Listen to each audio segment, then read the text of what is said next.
অপদার্থ কোচ এবং নির্বাচকরা মাশরাফিকে ছেটে ফেলেছেন। বন্ধুদের সাথে চায়ের আড্ডায় না ভেবেই যা খুশি তা বলতে পারেন আপনি, তবে একই কথা জনসম্মুখে বলার ক্ষেত্রে আপনাকে বলতে বা উপস্থাপন করতে হবে আরও গ্রহণযোগ্যভাবে, তথ্য উপাত্ত বা প্রমাণের ভিত্তিতে। জাতীয় সংবাদ মাধ্যম হওয়ার পরও দিনের পর দিন ৭১ টিভির খেলাযোগ অনেকটা সেই চায়ের আড্ডার মতোই সংবাদ পরিবেশন করে যাচ্ছে, যার নামে যা খুশি তা বলেই যাচ্ছে।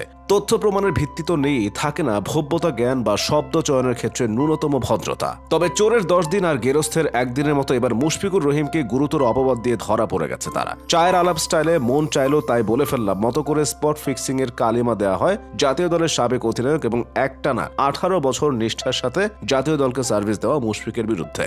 নিউজিল্যান্ডের বিপক্ষে ঢাকা টেস্টে মুশফিকের তালগোল পাকানো আউট নিয়ে সিনিয়র এই খেলোয়াড়ের দায়িত্বজ্ঞান কিংবা প্রেজেন্স অফ মাইন্ড নিয়ে সবাই কম বেশি প্রশ্ন তুলেছে, কিন্তু খেলাযোগ যা করেছে তা ভাড়ামোর পর্যায়েও ছাড়িয়ে গেছে। ম্যাচ গড়পেটা বা ফিক্সিং এর অভিযোগ এতই সংবেদনশীল এবং গুরুতর যে আপনি নির্ভরযোগ্য কোনো সূত্র থেকে জানতে পারলেও তথ্য প্রমাণ ছাড়া এ নিয়ে সংবাদ পরিবেশন করাটাও বাঞ্ছনীয় নয়। কেননা মিথ্যা অভিযোগ একজন খেলোয়াড়ের গোটা ক্যারিয়ারকে কলঙ্কিত করে ফেলতে পারে, ত্যাগ তিতিক্ষাকে করে তুলতে পারে প্রশ্নবিদ্ধ। কিন্তু খেলাযোগ তো খেলাযোগে, রিপোর্টাররা ঘুরেন মানুষকে কি খাওয়ানো যায়, মানুষ কি বেশি খায় সে ধান্দায়। সাংবাদিকতার আবার কিসের নিয়ম রীতি, বছরের পর বছর এমন কাণ্ড ঘটিয়ে যাওয়া খেলাযোগের এই রিপোর্ট দেখে ক্ষোভে ফেটে পড়েন খোদ অন্যান্য ক্রীড়া সাংবাদিকরাই। ক্ষুব্ধ হন দর্শকরা, ক্ষেপে বিসিবিও। বোর্ড সভাপতি নাজমুল হাসান পাপন তো বলেছেন এরা ক্রিকেটটাকে ধ্বংস করতে চায়। এরই মধ্যে আইনি নোটিশ পাঠিয়েছেন মুশফিক। এতে সংবাদ বিজ্ঞপ্তি প্রকাশ করে মন গড়া ভুল প্রতিবেদনের জন্য নিঃশর্ত ক্ষমা চাইতে বলা হয়েছে। ভবিষ্যতে এমন অসত্য এবং মন গড়া প্রতিবেদন না করার বিষয়ে প্রতিবেদক সাইফুল রূপককে সতর্ক করে সেটিও লিখিতভাবে জানাতে হবে। আর এসব করার জন্য সময় দেওয়া হয়েছে ৪৮ ঘন্টা। বিসিবি সভাপতি জানিয়েছেন মুশফিক যেহেতু অভিযোগ করেছেন তাই আলাদা করে ব্যবস্থা নেবে বিসিবিও। এই রিপোর্টটা কিন্তু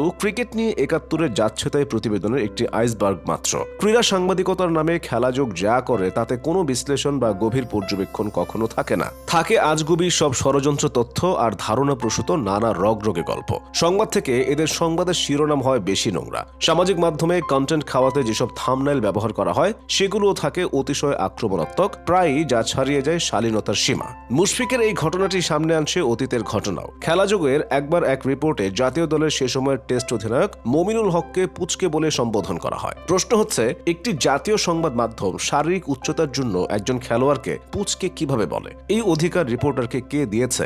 আবার দাবি করা হয় বিশ্বকাপ চলাকালীন সময়ে নাসুমকে চর মেরেছিলেন হাথুরু সিংহে, এটি নাকি পাপন জানতেন এবং তিনি হাথুরুকে শাসিয়েছেন। তবে এমন কথায় রীতিমতো আকাশ থেকে পড়ার দশা বিসিবি বসের। বলেছেন এমন কোন ঘটনা তিনি জানেন না, পুরা ডাহা মিথ্যা বলেছে খেলাযোগ। এই সংবাদ যদি সত্য হয়ে থাকে সাংবাদিকতার রীতি অনুসারে খেলাযোগের উচিত ছিল সোর্স প্রকাশ করা, প্রমাণ হিসেবে নিশ্চিত সূত্রে সন্ধান দেওয়া কিংবা সাক্ষী বা প্রত্যক্ষদর্শীর মতামত নেওয়া। কিন্তু কিসের কি? আরেকটি মজার ব্যাপার লক্ষ্য করুন, ঢাকায় নিউজিল্যান্ডের সাথে টেস্ট সিরিজের সময় মূল খেলা নিয়ে যা কন্টেন্ট তার চাইতে বেশি কন্টেন্ট করা হয়েছে এই চরকাণ্ড নিয়ে। খেলার ফলাফল বিচার বিশ্লেষণ ছাড় খেলাযোগ ব্যস্ত জাতিকে ষড়যন্ত্রের বড়ি খাওয়ানো নিয়ে। একই ঘটনা বিশ্বকাপের সময়ও জাতীয় দলের খেলার চাইতেও কন্টেন্ট বেশি তামিম কেন নেই তা নিয়ে। তামিম একজন না থাকলেও দলে ছিলেন আরো ১০ জন। সেই বাংলাদেশ দল নিয়ে মাথা ব্যথা সামান্য, মানুষকে উস্কানির মলম দিতে তামিম ইকবালকেই তাদের চাই। এই সেদিন ভারতে বিশ্বকাপের আগে বাংলাদেশ দলের ড্রেসিং রুমে জাতীয় দলের হেড কোচ চন্ডিকা হাথুরু সিংহের ছেলের উপস্থিতি নিয়ে প্রতিবেদন করে খেলাযোগ। সেখানেও নাকি ফিক্সিং এর গন্ধ খুঁজে পায় তারা, কিন্তু অভিযোগ কে করেছে? কেউ না, নিজেরাই গন্ধ পায়, নিজেরাই প্রচার করে। আসল কাহিনী হলো হাথুরুর ছেলে বোর্ডের অনুমতি নিয়ে ইন্টার্নশিপ করতেই এখানে এসেছিল। এভাবে মাসের পর মাস, বছরের পর বছর ক্রীড়া সাংবাদিকতার নামে বিতর্কে ভরা নানা সংবাদ প্রচার করে আসছে খেলাযোগ। তাদের শব্দ, ভাষা আর বাচনভঙ্গি কোনো কিছুই একটি দায়িত্বশীল জাতীয় গণমাধ্যমের সঙ্গে যায় কিনা তা নিয়ে এখন প্রশ্ন তুলছে দর্শকরা।